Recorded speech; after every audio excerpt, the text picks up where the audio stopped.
My name is Jim Cardella, and I was born in Fresno, California. I wasn't born in the old country.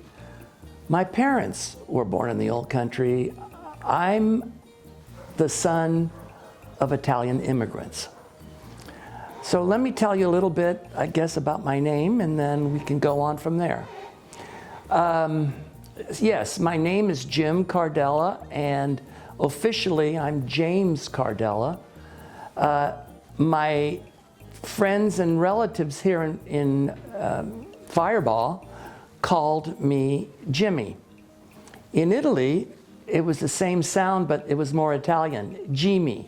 So to this day, all my cousins in Italy call me Jimmy. Yes, I was born here of Italian immigrants. So let me tell you a little bit about my father and my mother. Let's start with my dad. He was born in 1898. His name was Matteo Cardella, and he ended up growing up on his property, his family-owned property. They owned 10 hectares, which makes about 20 acres, 22 acres or more. And it was unusual to own land because a lot of people in that period worked for others. Anyway, he went into World War I. He fought in World War I. And after World War I, he needed to figure out what he was going to do. At the same time, my mother, Lina della Maggiora, and can I spell that for you? Lina della Maggiora, D-E-L-L-A, della Maggiora, M-A-G-G-I-O-R-A,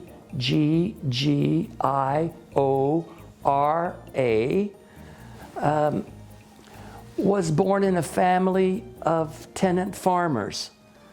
She was one of 12. And I will go on about that, I guess. She grew up with one of the youngest. She was the second youngest in her family. And she knew at that time that she enjoyed being with the family. She enjoyed being with her mother and sisters and older brothers. But as she grew up, most of the brothers ended up leaving. In fact, half of the family left for either the United States or South America. My grandfather, her father, had died already. He died a year before, leaving a widow with all those children. One child died in childbirth, so she had 11 people to take care of. One of my mother's brothers, at the age of 16, came to America. So he's not in the picture because this picture was taken about 1918 after the World War I, and during the Spanish flu. My grandmother felt that she wanted a picture of all of the family because she knew that soon some of the other sons would be leaving. And the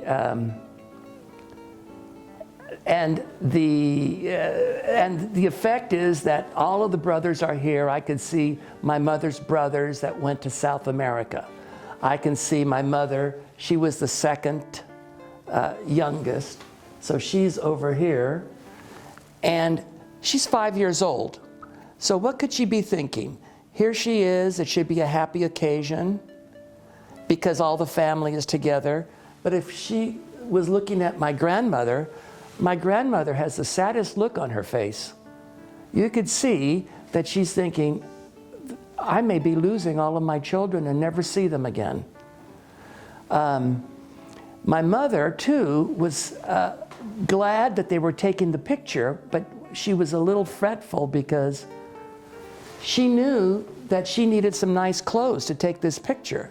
And because they didn't have any shoes. They didn't have any fine shoes or good Sunday shoes. They had work shoes. And most of the work shoes were wooden. They had wooden soles. And then I don't know what else. So my mother and her brothers and sisters somehow were able to borrow some shoes for the neighbors. And if you look at the shoes, they're lace-up shoes, and they're kind of elegant. And my mom was happy. She was happy when she got those borrowed shoes to take this picture. Anyway, all of the men in this picture, except for one, ended up in the United States. The other man ended up taking care of the family in Italy and becoming the master of the household. My mother, okay, now why did so many people leave? Why did my father leave? Why did my mother leave? Well, my father left because he was the youngest in his family. And in Italy, if you started dividing the property, and smaller, then your family had no property. So in essence, the older brother stayed with the property, and the other brothers had to leave, which was indeed the case. My father had 3 sisters, 2 of whom went to a convent and then died of consumption. And one died at maybe from the Spanish flu or from some other flu, I don't know. And the other brothers all left. One brother went to Brazil, 2 more brothers came here, and so did my dad. They came here to Fresno County and worked in Fresno County. One lived in Faribault, one lived in Madera. So times are tough. Times were not easy. My mother knew that she didn't want to stay and work in the fields the rest of her life. She knew that she didn't want to marry a local farmer, and most of them were tenant farmers. Some owned property, but it was a daily routine of in and out of working, and then there was a grind, foraging for food, going out in the fields, working, giving your product to the owner of the place where you lived. And I'll get back to that later about the place. Anyway, my mother decided that she wanted to come. Now let's figure out how our parents came in those days. When my dad came, it was 1920. He had just fought in World War I. In 1920, he took a ship, and my sister and I to this day have not been able to find the manifest of that ship. We're not sure if he even went through Ellis Island. But he came, but he was sponsored by his 2 brothers that were already here. And we think maybe an uncle. It could have been the uncle, the 2 brothers sponsored my father. So he had a trip, he had to have proof that he had a living here, that he could have money, and that he had so many dollars, so to speak. My mother, the same. She was sponsored by her older brother. Now, her older brother is not in this picture. But anyway, she was sponsored by him, by the older brother, and he was sponsored by his 2 brothers. So that's how they ended up coming, because conditions in Italy were just not comfortable for everyone. The families could barely make a living. Now, the journey coming, again, was different for both my parents. Let's see, on my dad, I told you that he came in 1920. The stories that he told me, we know that he took a ship. And most of the ships either left from Naples or from Genoa. My parents lived closer to Genoa, so they were more likely to go to Genoa to depart on the ship. When he came, he had instructions on what to do. So he was told to take a train from New York to San Francisco. The story that I heard when he came was he started in New York with a clean white shirt. When he got to San Francisco, he said his shirt was black as could be because they were steam engines, and those steam engines they used coal to get the fire going, to heat up the steam. So it was a hard journey, I'm sure.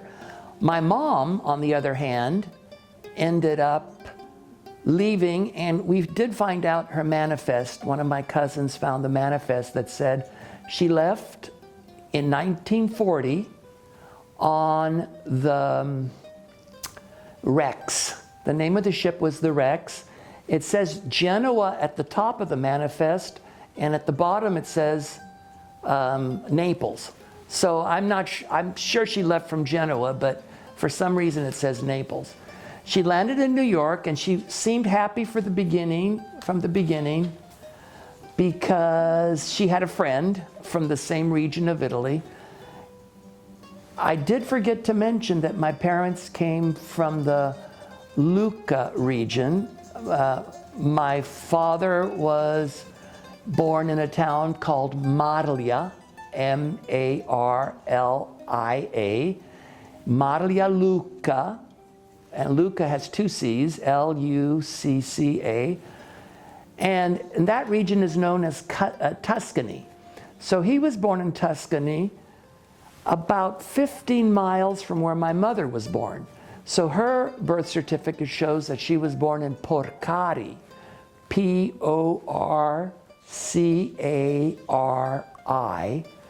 And Porcari was called Porcari Lucca because that's the region, and the whole region, the whole area is called Tuscany.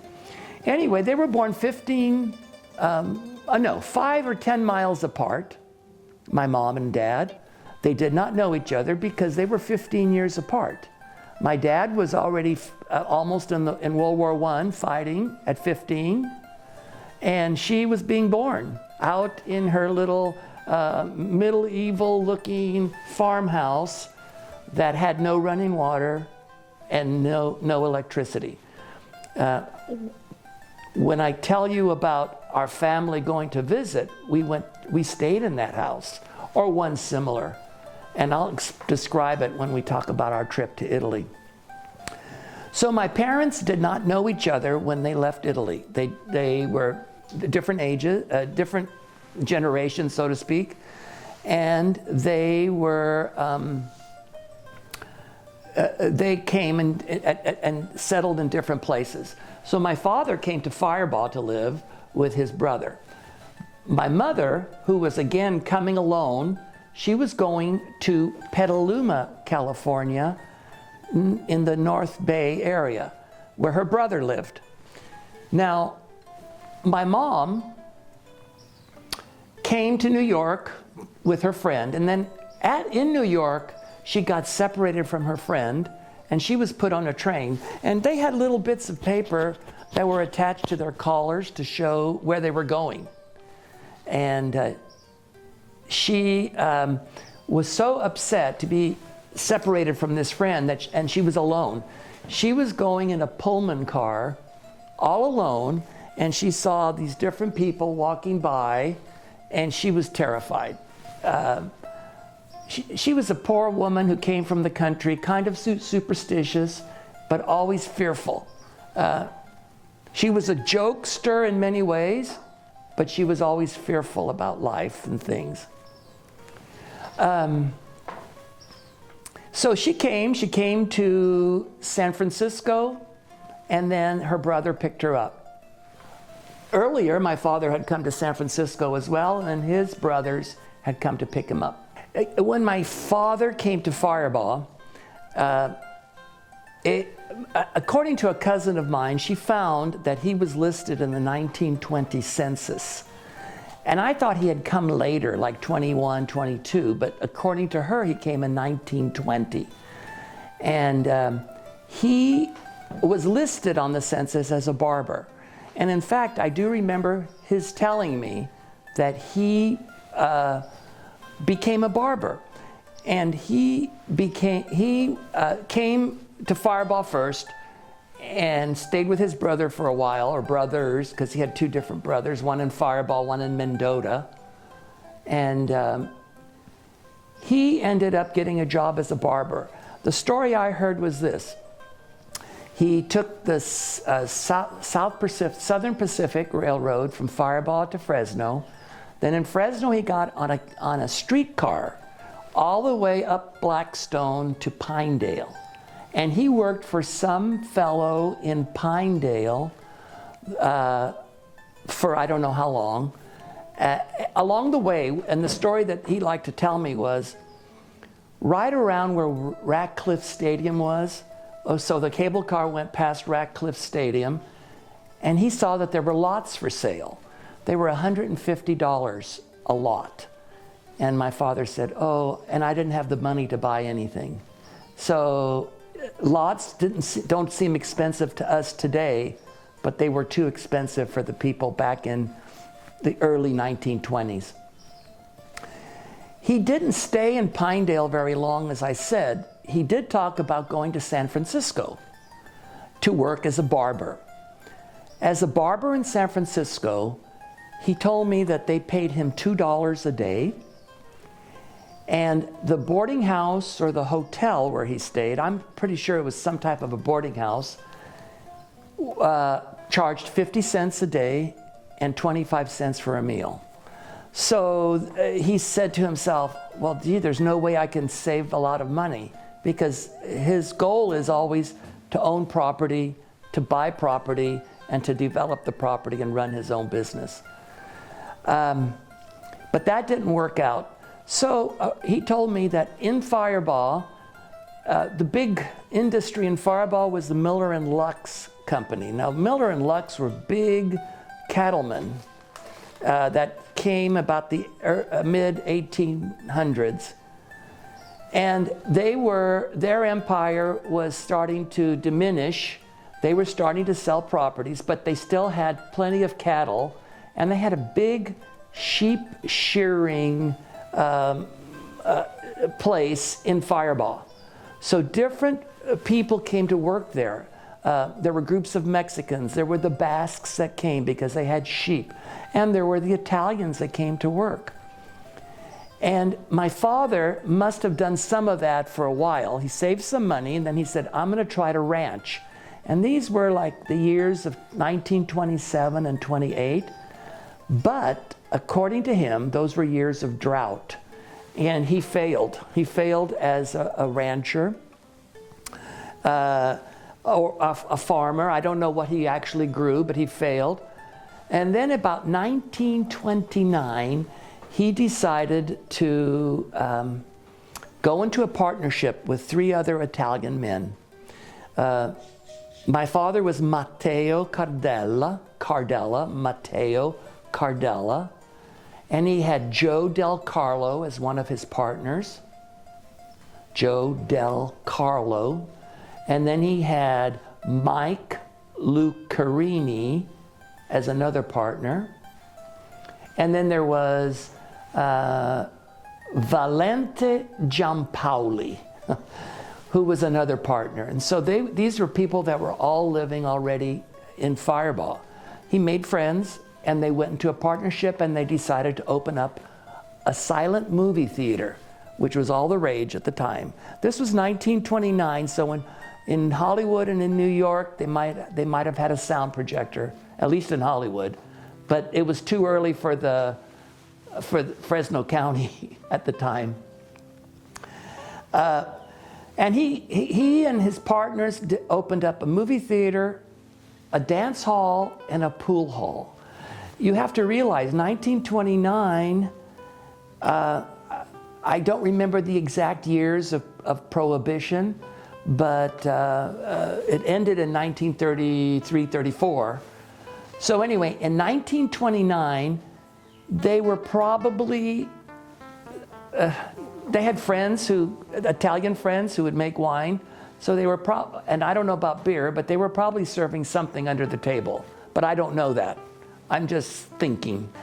Anyway, and in the movie house, there was a player piano. Somebody would play the piano. When it was being used or as a dance hall, it was there were people that would come and dance at night. Well, let me say this, first of all. I know that he had, in 1929, I know that he had the movie theater and the pool hall. Regarding my father and his business along Shaw Avenue, and to be exact, it was at 36743 West Shaw Avenue in Fresno County, at the very west edge of Fresno County, practically. And he and his three partners pooled their money. And the reason that they did that is that was the only way they could buy property. But they first started renting, and my father didn't like to rent. He wanted to buy the property. But anyway, when they built the movie theater in 1929, they ended up hiring people that were basically from the Italian families to work for them. The Biancucci family, Jimmy used to run the projector. The sister, Nellie, would sell the tickets. One of the partners would supervise the dances. In other words, they tried to hire people from the different farming families that lived in the community. What was it like? Well, we were on the edge of Fresno County, the west side of Fresno County, not Fresno City, but the west side of Fresno County. And it was strictly farmland, a lot of farmers, little towns, and labor camps. When my father opened the theater, he had and then eventually a grocery store. He had people that came from the camps as well as the ranches, the ranch owners, to shop there. It was a little country area, maybe 4 miles south of Firebaugh. This was an unincorporated community. So this particular stretch of Shaw Avenue had about 12 bars, 10 or 12 bars, 2 grocery stores, 2 gas stations, and I don't know what else. My later, but this is a little bit later. Let me go back to the year 1929 when he opened the theater. And then after 2 years of the theater, what happened? The talkies started about 1931. In 1931, people were not going to the silent movies anymore. And guess what? The movie projector was too expensive. The sound projector was too expensive. It cost $5,000 in 1931 to buy a sound projector. And so my dad and his partner said no. 2 of the partners left, and so my father and Mike Lucarini continued. They built a gas station, which was called Associated Gas Station, and that eventually became the name of the store temporarily. The store was actually called Colony Mercantile, and the store serviced all the people in the area. As I said. Later on, he added to, instead of having the movie theater, he just had strictly a dance hall. He established a different pool hall across the street. In other words, he had been renting north of Shaw, and then he ended up building south of Shaw. That was the property he and his partner owned. Let me think. In the store, we had people also that came from all over. In other words, all over the area. There were people that farmed. There were people that lived in the camps that used to go and pick the cotton and work in the fields and so forth. And then he developed the pool hall, which then became a regular hard liquor bar. After Prohibition, let's say about 1934, he established a hard liquor bar. He sold liquor in the grocery store, and the dances continued for a while, and then that later became a boarding house for the laborers that worked. Sometimes it was the braceros that lived there, that worked there later on. But during the years of the 30s to about the 40s, my father was doing quite well. He did not go back to Italy at that time, but it could have been a good opportunity. But no, he stayed here. He and his other friend, Joe Del Carlo, they would travel around. And once my mother arrived, she arrived in 1940, and after staying with her brother and sister-in-law in a tiny little house in Petaluma, she decided that there was somebody else she could go live with, and it was somebody else called Del Carlo. Was it a coincidence? I don't know, but it was this Del Carlo. Mrs. Del Carlo lived in Santa Clara. Santa Clara had tons of, I'm sorry to use tons, but there were a lot of Italians living in the Santa Clara area. My mother was happy to be there. She talked Italian, and she ended up working in the canneries, the tomato canneries in Santa Clara. Let me see, what else can I say about that period? Anyway, my father's friend, Joe Del Carlo in Firebaugh, his former partner, and he decided to go visit the sister of the friend. So Joe Del Carlo had a sister, Mrs. Del Carlo, whom my mother stayed with. And my father, I guess Joe Del Carlo said, "Hey, let's go to Santa Clara. There's a young woman that just came in from Italy." So maybe, I don't know. Anyway, that's how they met. That's how my mother and father met. They were 15 years apart, but nonetheless, they ended up marrying, and then they came and they lived here. What can I say?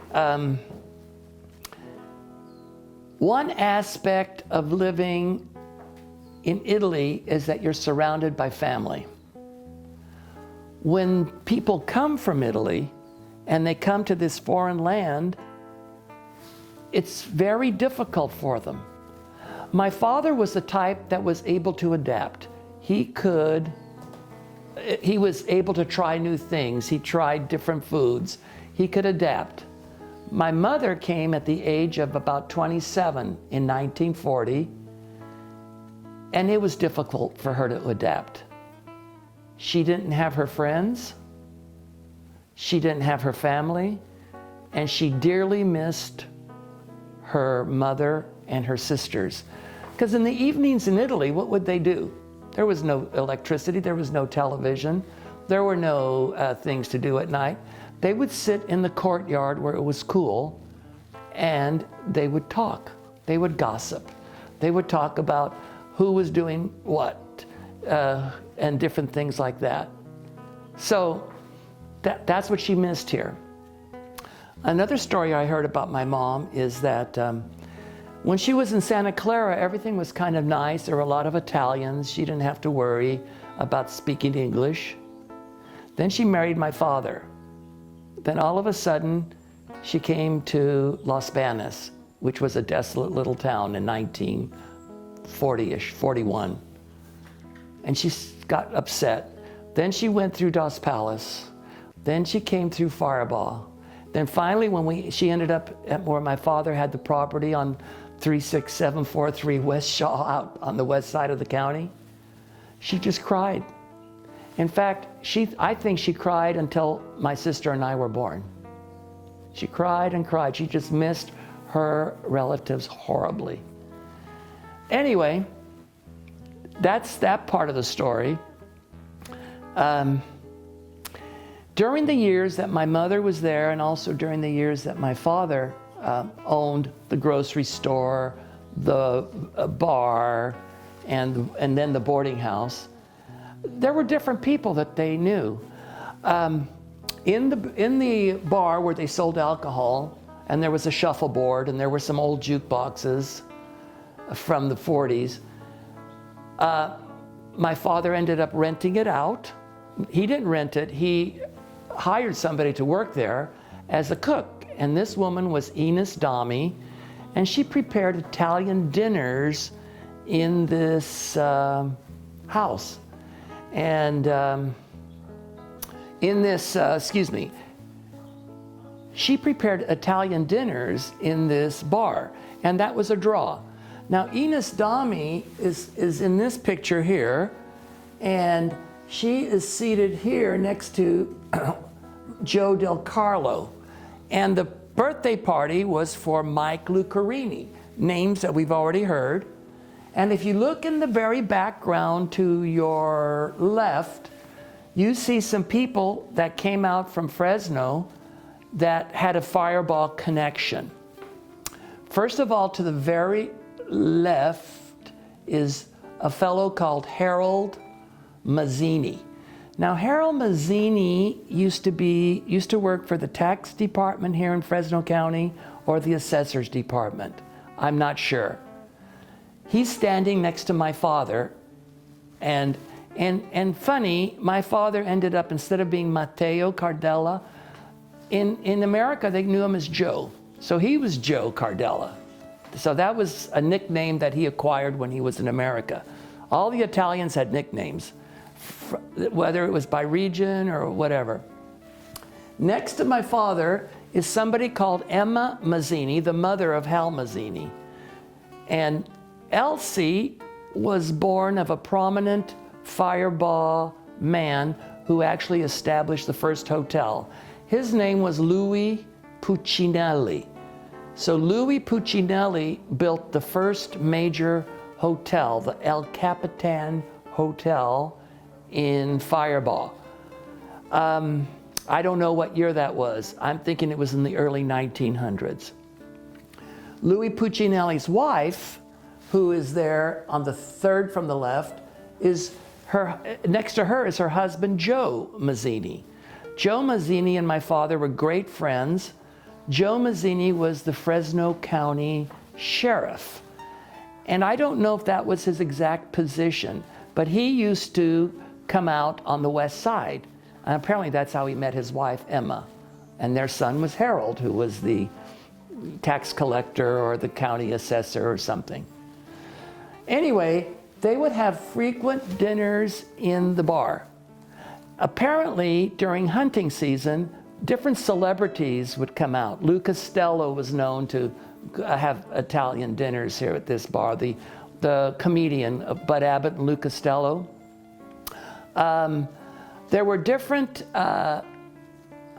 actors of the time, and now their names escape me, but that would come out, especially during hunting season. They'd come out to the west side of the county, and also Dos Palace area, Merced County in there. So that was this picture was probably taken in 1938, 39. My mother was not in the picture yet. Now, if we want to go back to 1934, I have another photograph here, and I'll just take it out temporarily and then I'll put it aside. And this photograph details the businesses where my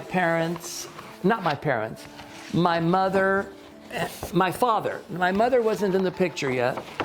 This details the businesses and everything, but it also details the custom of the traveling salesman. When you're out on the ranch, when you're out on the little towns, it's hard to get into town, meaning into Fresno, the city of Fresno. So salesmen would come out and show their products. This fellow was a car salesman, and the salesman, which is on the extreme left in the picture, is called Jack Carson. He was a Plymouth salesman, and he was specifically selling 1934 Plymouths, which were a popular brand in the United States. It was a car that cost around $700, let's say. Maybe $700 to $800 or $900, depending on what came with the car. So he would visit little farms. He went from farm to farm. He would visit little stores, from store to store. He would go from homes to home in the area around Firebaugh, Mendota, the west side of the county. And he may have done this in other areas. In 1934, he sold about 45 of those cars just within this little area here. So my dad, or a photographer, let's say, I don't know who it was, got all the owners together and they lined their cars up on Shaw Avenue and in front of my father's businesses. And they then were there and they took their picture with their cars. Some of these people were some of the big ranchers like Sam Biancucci, Sam Biancucci. There was, my father is in the picture, Joe Cardella, as they called him. Mike Lucarini is in the picture, Johnny Boschetti, different Italians. There were other different nationalities as well. And they just took the picture. That was one big occasion. If you look at the buildings, on the left is, they call it the Valley Brew. Okay, that's how they got their signs, from whoever sold them beer. So it was called the Valley Brew, and that was the pool hall. But it later became the Forum Cafe. When they started serving Italian dinners, they called it the Forum Cafe, as you know, like the Roman Forum. And then next to the brew place is what you see associated, the associated sign. That was the gas station and the grocery store that my father developed and built up. And later this was called Colony Mercantile. And Colony Mercantile was actually the big business in the area for our family. Our family's house was in the back. So we had we had a small house. I mean, it was like a 2-bedroom house, and then another bedroom was added later. And it wasn't a big house at all, small kitchen, small everything. But it was where we lived. That's where I grew up. And next to the grocery store, and I told you it was called Colony Mercantile because down the street on Shaw Avenue near Highway 33 was a colony, Miller Colony, named after Miller and Lux, the big developers. So there was a Miller Colony across from a new elementary school that was out there. And then in this building over here to your right, there's a small building here. That's where the movie theater was, the dance hall, the boarding house, and the livelihood of my dad. So it's an interesting picture. It's always been a picture that we kept in our family. My father, if one thing didn't work, then he would try something else. A lot of the Italian immigrants that came kept reinventing themselves. For instance, their friend Armando Rebecchi in Firebaugh, when he worked for Miller and Lux, he was a cook. Then he decided to quit working for Miller and Lux and started his own restaurant. And the restaurant was called Fior d'Italia. Now that's probably not an uncommon name for an Italian restaurant because there was a Fior d'Italia in San Francisco, and I understand there was a Fior d'Italia in Fresno. And that in Firebaugh was around 1921. But the buildings in those days were fragile. They caught on fire. So he built a second restaurant when the first restaurant caught on fire. Then after the restaurant business, he said, I'm gonna do a general store. He opened up a general store and sold soft goods and groceries. And then after he got tired of selling the groceries, he just did a department store, in a little department store in Firebaugh. So the Italians kept reinventing themselves. We had a fellow who came from Italy in Firebaugh, and this was another Giampaoli, and he was a blacksmith in Italy, so he opened up a blacksmith place. Well, at first there were horses. You realize there were horses too in Firebaugh. But then he started doing wrought iron fences, whatever he could that he could work in Fireball. So he was called the blacksmith. All the Italian men called him Il Fabbro, Fabbro. That means the blacksmith. So for years, I thought Fabbro was his name. I had no idea it meant the blacksmith. In my experience, the Italian immigrant, was a hardworking person.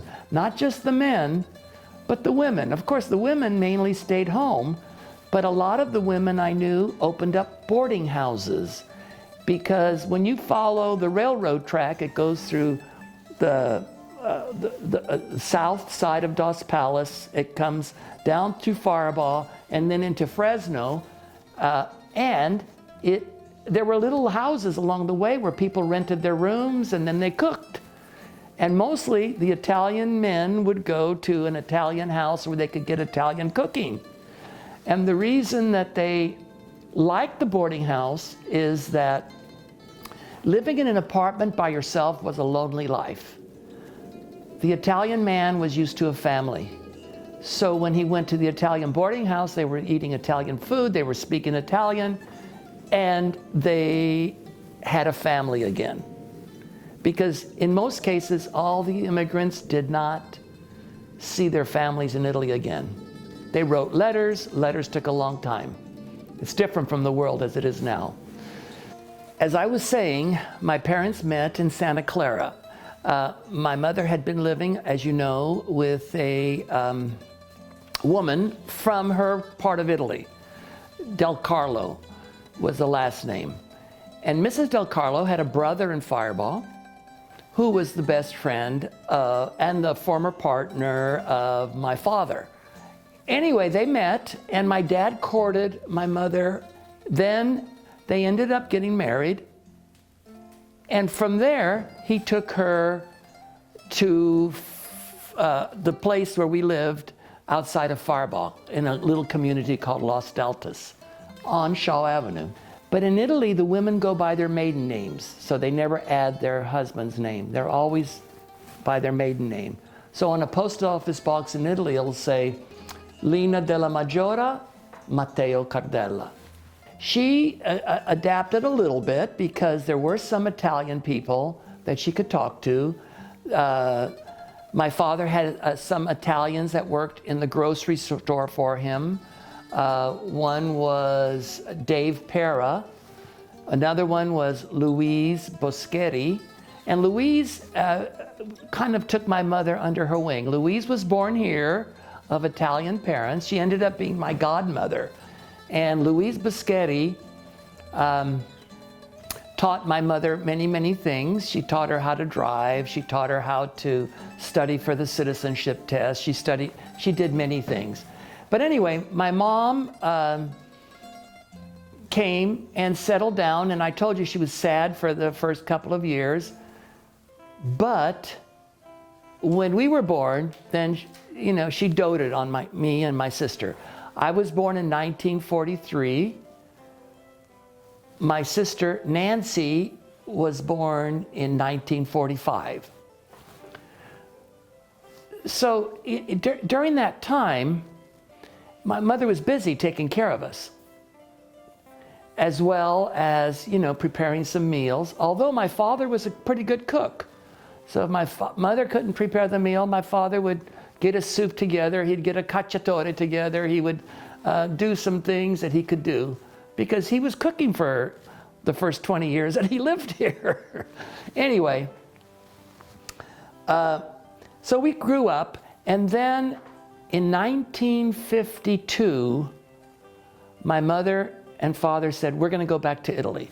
Okay, now why did they wait until 1952? Let's figure this out.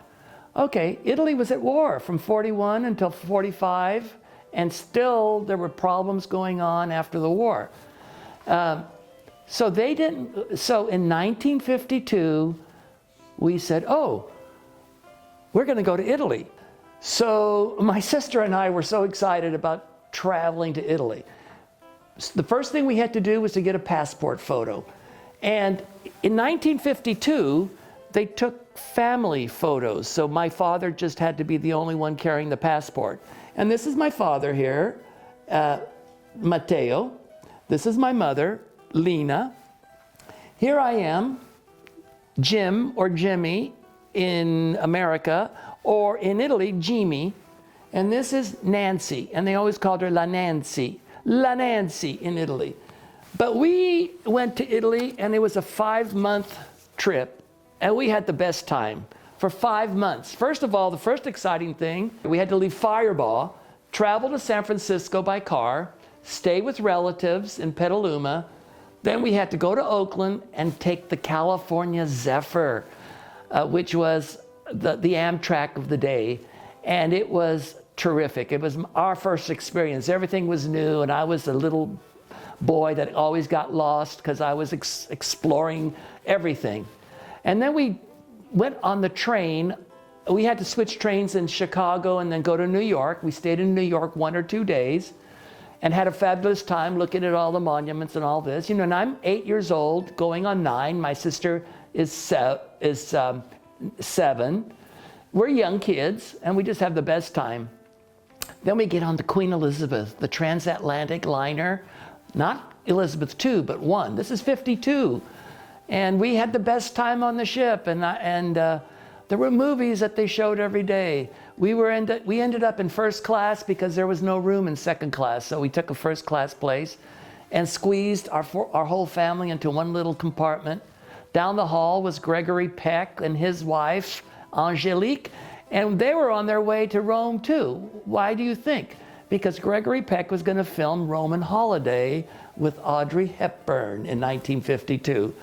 And oh, it was great. Everything was new. We got to Cherbourg in France, had to take the train, stayed a night in Paris, went through the Alps, and ended up in a little town called Viareggio, where our uncle came to pick us up.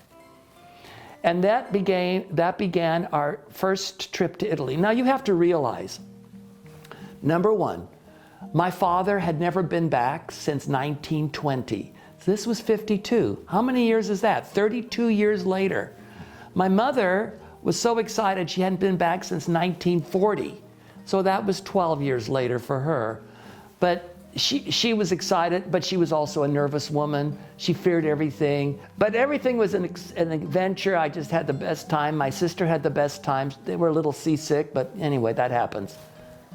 We got to our relatives, and from then on, the Italian that we knew, we understood everything.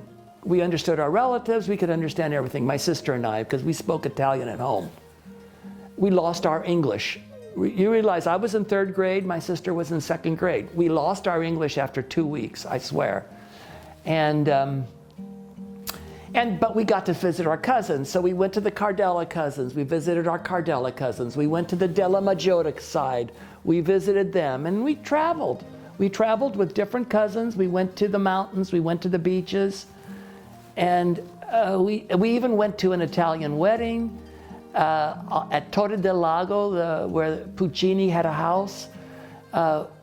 We did all sorts of things that we wouldn't have done here. And the 5 months that we were there flew by. They just flew by. Because I was introduced to that early on, I knew my cousins, and I have subsequently been back to Italy at least 9 times. I got to know the language. Every time I went, I improved my language. My mother decided then she'd go back at least once a decade to Italy to see her family. My father went back once again to reunite with his brothers. Anyway, it was a terrific 5 months, and then we came back. We just continued with school. We had intended, at least my family had intended, to stay in Italy longer. We did come back after 5 months, and what were the reasons? Well, first of all, my sister was starting to feel ill, and we don't know if there were a lot of mosquitoes where my mom's side of the family lived, in Porcari, and they lived in a little area called Padule. It was almost a swamp region. There were mosquitoes galore.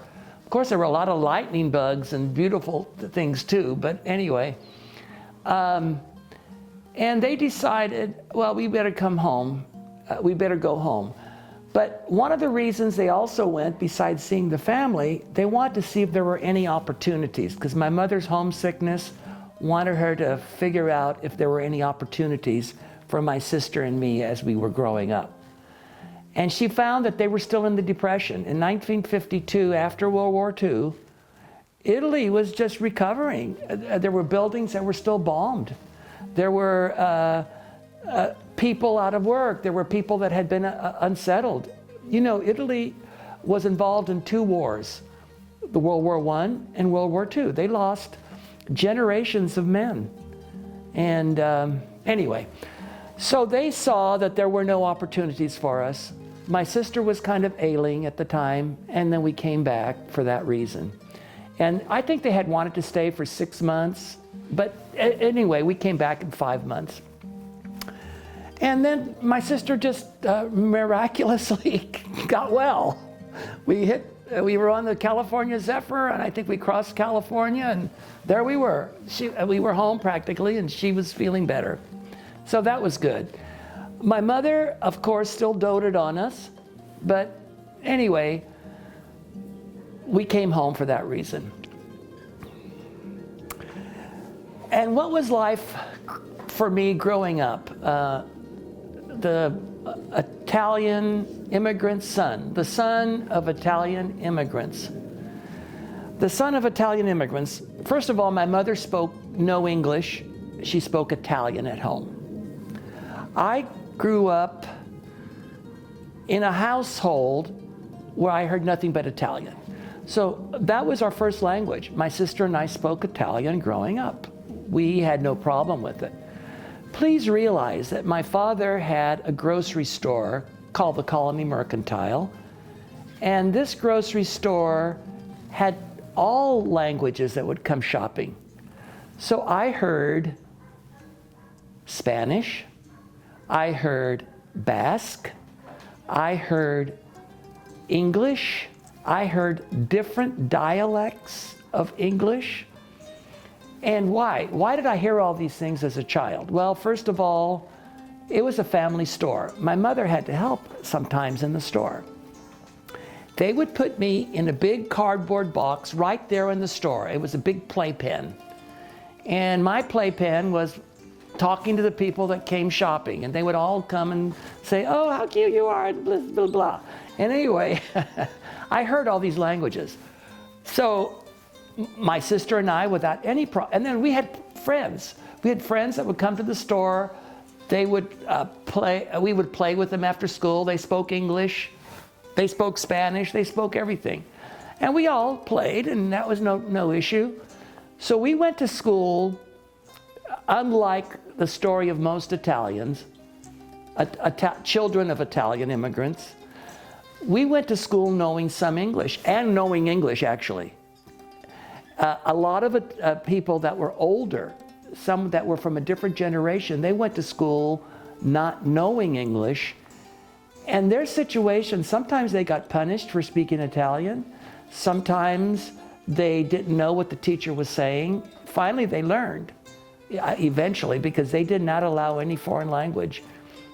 They wanted everybody to speak English. In our case, my sister and I had the same issue with our peers. Not issue, but our peers were all children of, they were grandchildren of immigrants, most of whom did not speak Italian. My sister and I spoke Italian because we were children of immigrants, both from Italy, who spoke Italian in the home. But if you're a grandchild, you might know some things that the grandmother says to you. Mangia, mangia, you know, eat, eat. Vieni a mangiare, come to eat. Or as in our dialect, sometimes we have a tendency to cut off the last syllable. Vieni a mangiare, vieni a mangiare, come to eat. So we heard that, but then they understood those words. My Italian American friends understood those words, even though they didn't speak Italian. But getting in school, I never felt any prejudice against me. For some reason, the prejudice in California occurred earlier to people that spoke other languages. And back east, I think the prejudice back east in the United States was harder, harsher, and they would hear all these horrible words. I didn't even know what these words meant because I never heard them. But growing up, I never felt ashamed to be Italian. Growing up, I never felt embarrassed. I never felt upset. I always was happy to be Italian. I was always happy to be, to listen to my aunts and uncles speak, yelling Italian at Sunday dinner, you know, and I just loved the whole thing.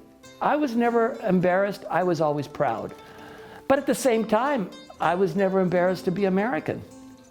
I would read all the books in the school library. I'd love to read about the history in the United States.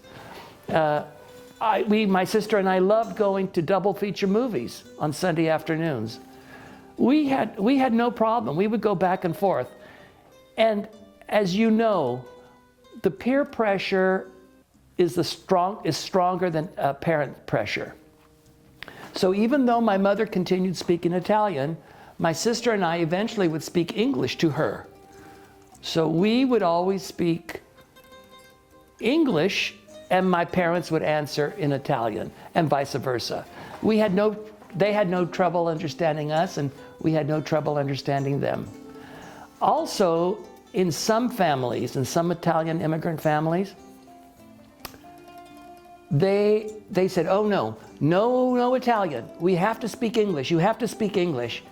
And I don't know where this came from. Our parents never told us this. Our family always had 3 languages going, one way or the other, and still do. So anyway, we got our education. My sister 2 years behind me, but we went to the local elementary school, which was Los Deltas Elementary School. We went there, and then high school, actually junior high, I had to get on a bus and go to Dos Palace because there were no buses from Fireball that were coming to Los Deltas to pick up the kids. So we went to a school in Dos Palace for junior high, and that's what they called it then. Now they'd say middle school. For junior high and high school. So I graduated from Dos Palace High School. At the school, I took 4 years of Spanish. In those days, that was the only alternate language. The elective language was Spanish. But then I went to college and I said to myself, in order to not forget my Spanish, I have to take 1 class of Spanish at Fresno State, no matter. So, and I ended up majoring in it because I had all those classes, which then I started French. Now, why did I start French when I was at Fresno State? Because in 1952, when we traveled through France, I heard the expression, café au lait. And I said, oh, that is so wonderful. That's such a pretty sound. So because I heard café au lait in 1952 when I was 8 years old, I wanted to study French.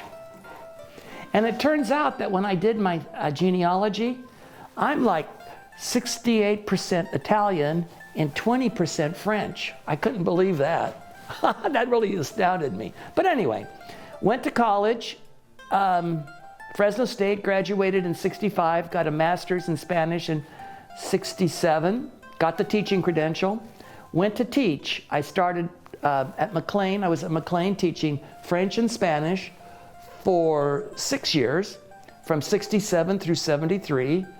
And then I went to Bullard High, and at Bullard I stayed until 2002. I was 29 years at Bullard. And I taught French, Spanish, and even for a couple of years I taught Italian. So, and I had learned Italian classes at Fresno State with Tony Petrosino. He was my teacher back when, and Maurice Gendron, another fellow. But they were fun. But I only took 2 semesters.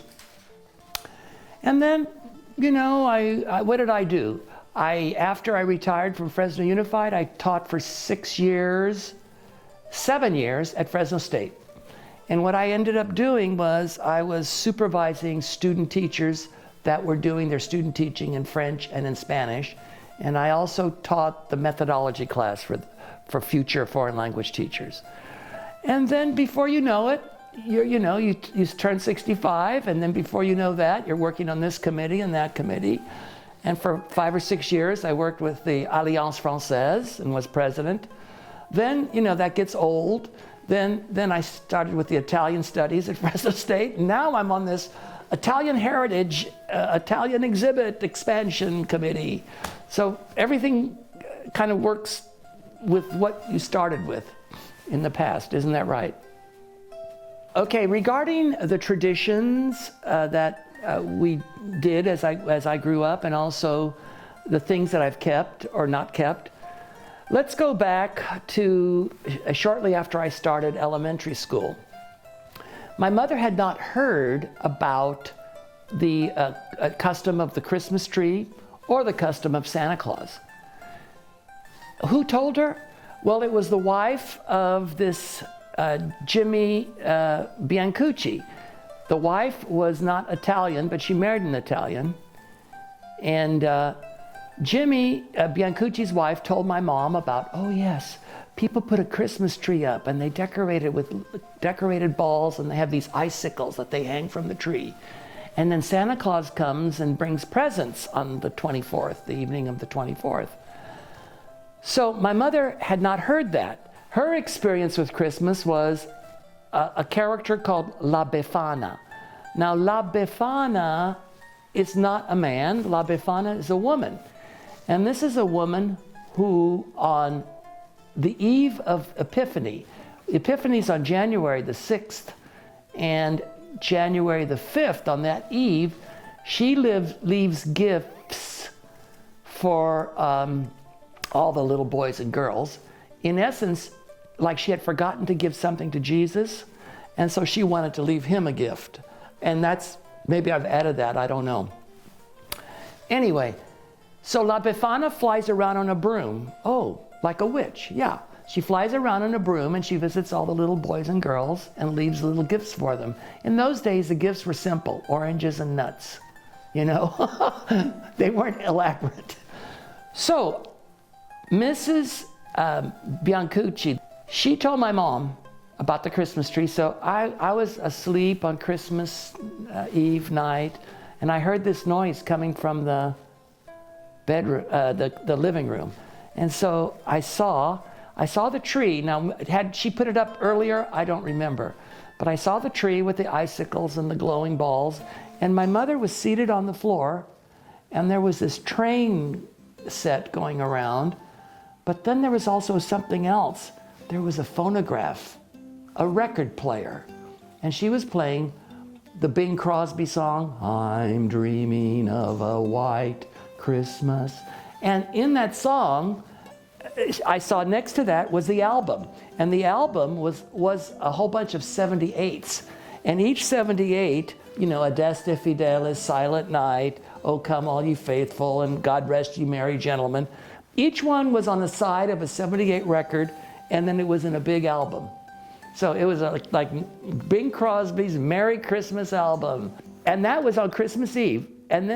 But she called, La Befana came, meaning Santa Claus came.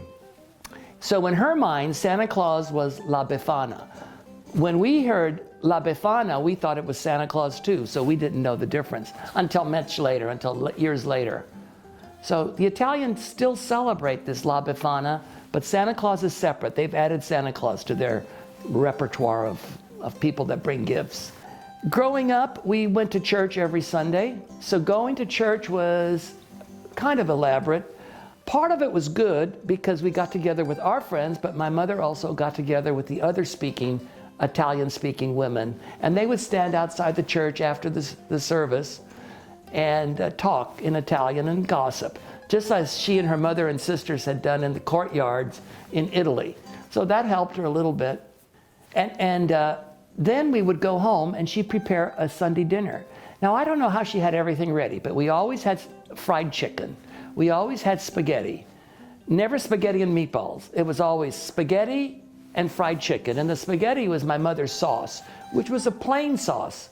It wasn't a fancy sauce. It wasn't a tomatoey sauce, but it was red with meat and just, a few spices, never a chili, Never there was there peperoncino, as they would say in Italian.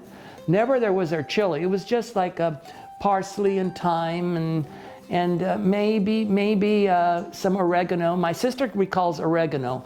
I don't remember her ever putting oregano, so we don't remember.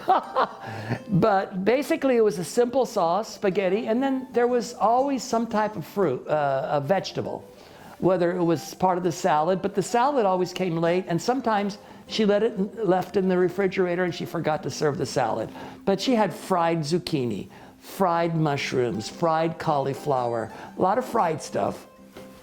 But usually on a Sunday, it was either fried chicken or a roast with spaghetti, no matter what. And that was the only macaroni that we ate in those days. So that's a tradition that we've tried to maintain. Right now, my sister, who has been paralyzed for 21 years, every Sunday, I'll go out to her house and I'll make something. And I say, now, what do you feel like today, Nancy? Oh, let's do spaghetti. I said, okay. Because sometimes she doesn't want to do both that and a meat. But sometimes she'll say fried chicken. So, you know, we try to go through the process and get people together if we can, neighbors. And then my sister has 3 children, 3 living children. 1 passed away. And they try to come down at least once every 6 weeks or something, and we get together. So we've maintained the Sunday tradition. The Sunday tradition of going to Mass, probably not so much, but the Sunday tradition of the Sunday dinner, yes. That's one thing we've maintained. My mom's story, I think, is typical of a lot of immigrant women. My father died in 1986. Then my mother was a widow, and she was a widow for 10 years. My mother had become a grandmother, and my sister had 4 children, and my mother started doting on them. When she went back to Italy, the people that she grew up with had died. Her sisters had died, her mother had died, and she got to see some brothers-in-law, she got to see nieces and nephews, but it wasn't the same. So she said she could never be happy in Italy, and she could never be happy in the United States, because if she were in Italy and spent the whole time in Italy, going back and living there, she'd never see her grandchildren. If she stayed here, then she could never see her nieces and nephews that were in Italy. And interesting too, what happened to her. She never studied Italian formally, so when she came, and she was almost 27, 28, 29, 30-ish, when she came, she didn't know English, so she learned it by osmosis. And she would hear things wrong, but she would say them the way she heard them, and with what Italian and Spanish that she knew. During those years, she had a very heavy accent. And it got to and people could kind of understand her if they knew her and were around her. My sister and I had no trouble understanding her. Then she'd go back to Italy, and her Italian got better, and her English accent got worse. She went back to Italy a few more times, and the problem is in Italy, she was mixing the 2 languages as well. So they would talk to her, and she'd answer half in Italian, half in English. Here, the people started not understanding her in the stores. She would be extremely frustrated. So for her, life was frustrating in many ways, and it continued to be frustrating. But she was happy in seeing, again, these young children growing up and that type of thing. My father, though, he cared less about it. He just spoke the way he spoke, and that's the way he spoke. His English might have been a little bit better, but he had a heavy accent as well. It was just the personalities. He was more laid back. She was just more intense about things. Did she end on a happy note? Well, to the respect that she got to see her children and grandchildren, and we were always around her. So I'm sure she was happy about that. Some of the traditions had to do with foods as much as with anything, not just going to church on Sundays or getting your throat blessed on Candlemas Day, or the crowning of the Virgin Mary, where my sister got to crown the Virgin Mary in the month of May. Those things were ceremonial. Sometimes weddings, there would be all Italian dinners and that type of stuff. But especially for food, my mother had a hard time eating other foods. She did not like any of the other nationalities' foods. My father, he was open, he would try everything, and he loved everything. My mom, if she didn't make it, she wanted to know what was in it, and she couldn't trust a restaurant or anything. You don't know what they put in the food. Never eat a soup on Monday, because you don't know what they put in it, all the leftover foods from the weekend. So she had her own thoughts about eating.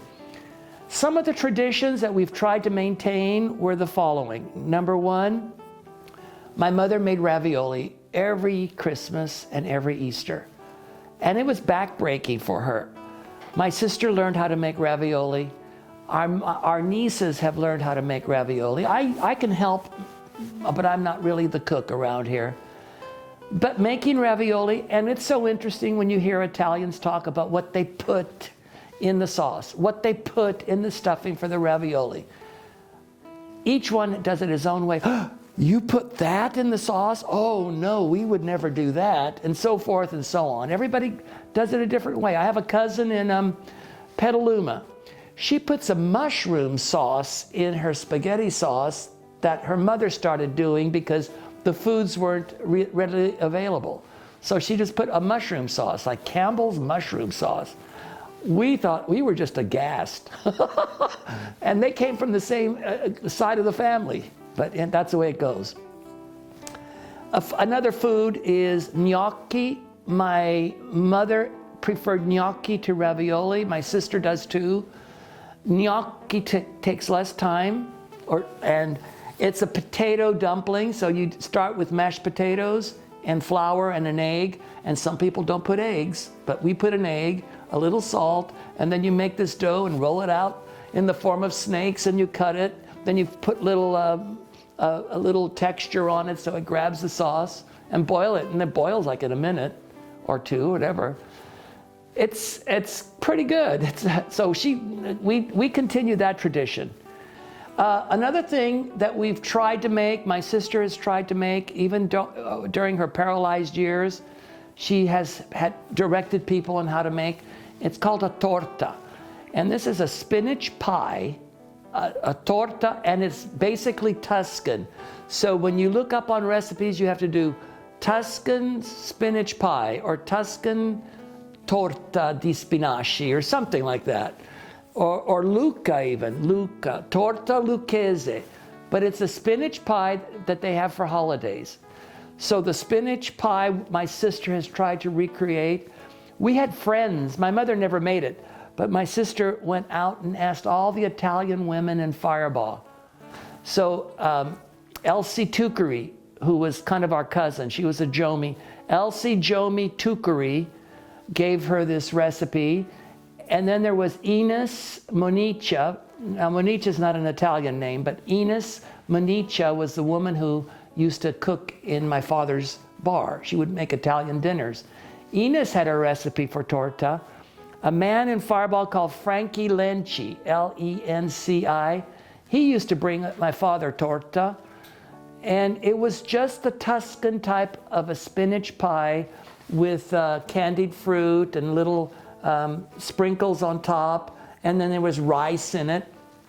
But then the secret ingredient to me was, well, two of them. Number one was the crust. If you could make those beaks, I becchi, just right, then it was perfect. And if the crust had that quality. And Nancy, my sister, always poured a little whiskey in the crust. But it was the liqueur that they used in the torta that gave it that Italian flavor. And this liqueur is called mescolanza. It means mixture. And in the old days, the mothers would send their sons or daughters to the local bar. And bar in Italy is not the same as a bar here. A bar is like a cafe. They serve food, they serve drinks, you can play foosball and things like that. It's just a cafe. So, and they have all these drinks. So they said, get me a mescolanza. And then the owner would just take this bottle and he put it under every liqueur in the store. And that's how they got the original mezcolanza. But that was kind of the secret ingredient in whatever you put in your torta. So, and that's just a specialty of that region. Every region in Italy has different specialties. You go to Parma, they have special type of desserts that are not made anyplace else. You go to Bari, and they make their own tarals. They make, the people from Mashkit make their own desserts. And those desserts are all called different things in different languages. My mother used to fry dough. And in our dialect, it was called chalde, like rags or something like that. In other dialects, they're called different things. But the traditions were basically the foods that did not change. And those are the traditions we maintained more than anything else. But I went to Italy I was invited to a cousin's wedding, a cousin on my father's side. And this cousin, it was the son of the cousin that got married. So he was a young man, he married. And some of the things that they did, I understand we used to do here in the United States. For instance, before the wedding, all the gifts are sent to the house of the bride. The gifts were also sent to the house of the groom. The ones that lived in the groom's town and the ones that lived in the bride's town were sent to the house of the bride. And they had a display room of the gifts. And all the friends were invited to come and look at the gifts. I heard that during the 30s and the 40s, people told me that they used to have that tradition where you could look at the display of the gifts. And that's called in Italian la mostra. Mostra is like the fair, but la mostra is the showing of the gifts. So they did that, and then these people that came to visit, you could see the little drinks and the little glasses were already there. They could come anytime. They could pop in anytime during the day, and then they would offer them a little drink of a cognac or a brandy or a soft drink, whatever you wanted, or coffee. That was one thing. Another thing that I noticed that was different from here is that I went, and this was 96, okay? 1996. After my mother died, I thought it would be good for me to go to Italy. So my mother died in 96. I went to Italy that summer in 96 and enjoyed an Italian wedding. They had, after the church, this is something else they do, the couple had to sign, they had to be witnessed and sign their documents right there. So the function of the church was much like the city hall in the place that I went. Then they came out of the church, and you know how here they throw rice? I think they had little rice things that they threw.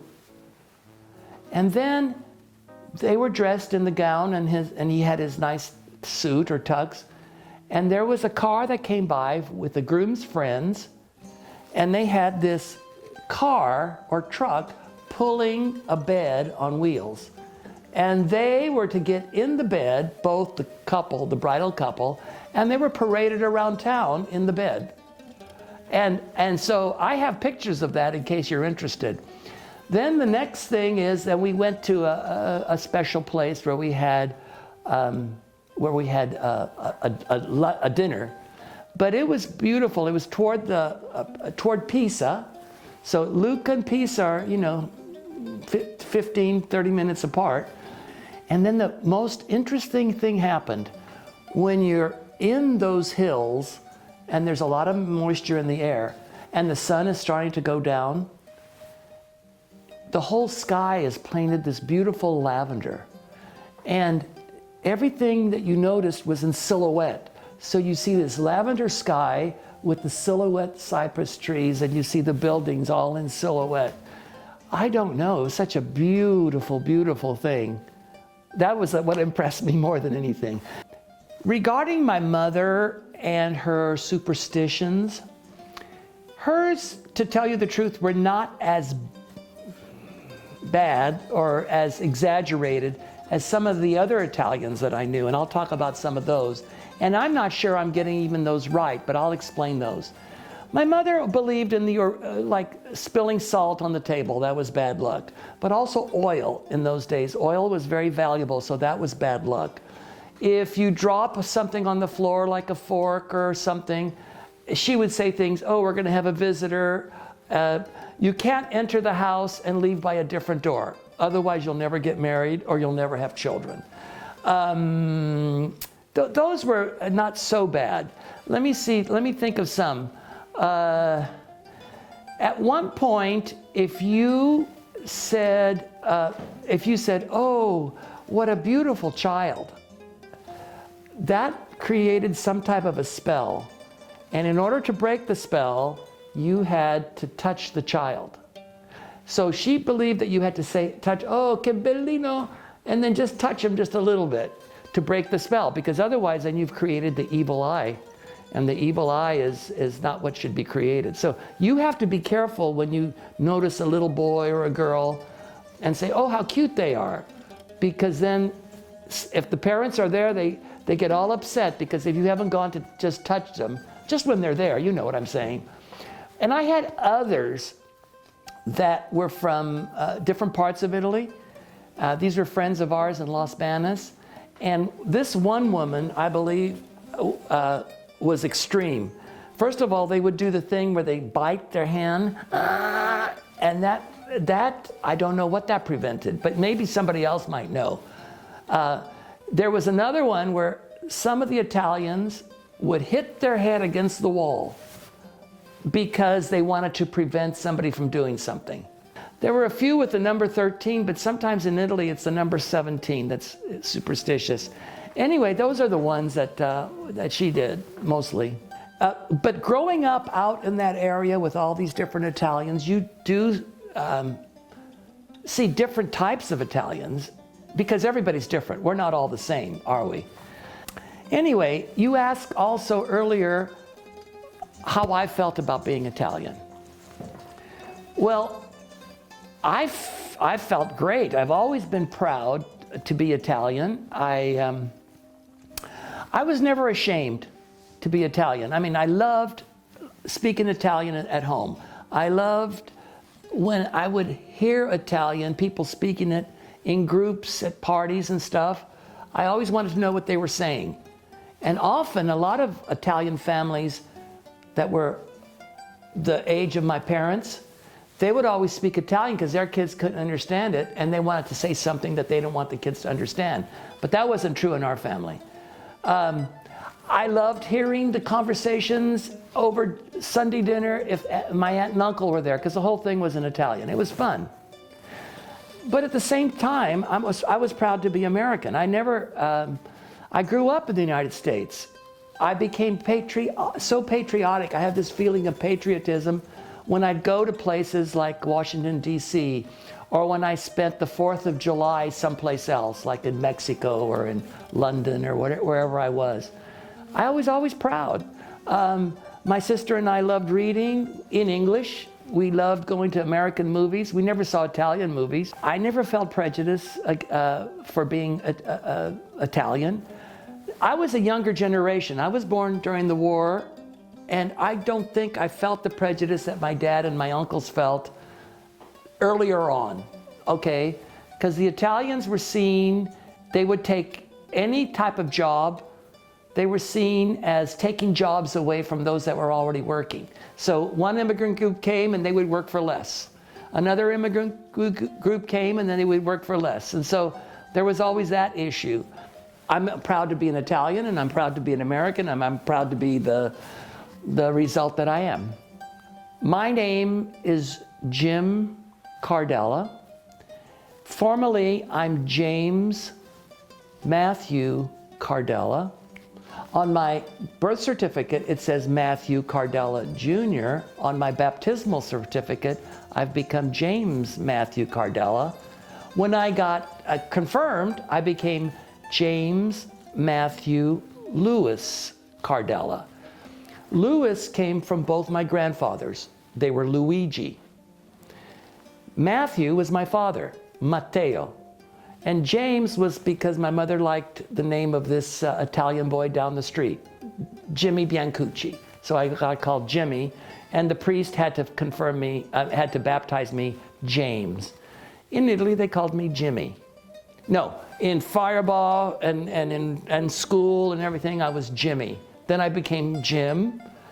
And then but in Italy, I'm still Jimmy. So there you go.